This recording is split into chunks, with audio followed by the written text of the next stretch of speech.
Mae sbwrio'n gallu bod yn broblem fawr yn rhai ardaloedd o Eryri. Fel rhan o'r Prosiect Yr Wyddfa Ddi-Blastig, roeddwn i eisiau fynd i afal a'r her sbwriel trwy adrodd straeon. Felly ddas y syniad o adrodd straeon y chwedlau Mabinogion. Roedd y dylanwadwyr y buom yn gweithio gyda yn wych, fe nathon nhw wirfoddoli amser oherwydd eu cariad personol at yr ymgylchedd a helpu'r achos ac ymdrochi hunan yn y cymeriadau. Dyma'r tro cyntaf i'r parc gweithio mewn partneriaeth gyda dylanwadwyr cyfryngau cymdeithasol hefyd.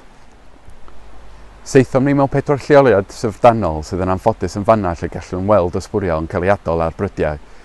Llyn Llydaw, Rhadra Watkin, Traeth Harlach a Llyn Tegid, a chawsom gymysgedd o dywydd dramatig a oedd yn wych ar gyfer cynhyrchu delweddau a'r fideos trawiadol. Nathon ni rheoli llawer o'r gynhyrchiad yn fewnol i gadw'r costau i lawr, ond roedd gennym ni arbenigedd cyfarwyddwr creadigol gwych, ffotograffydd a fideograffydd. Be da ni'n trio gyflawni? Da ni'n trio anelu at gyrraedd cynulleidfa fwy a demograffig ehangach gyda'r ymgyrch creadigol hwn, a gyda'r cynnydd mewn poblogrwydd mewn ffilmau ffantasi a chwedloniaeth, rydym am ddal dychymyg bobl tra'n cynyddu'r ymwybyddiaeth o egwyddorion pwysig fel gadael dim ôl.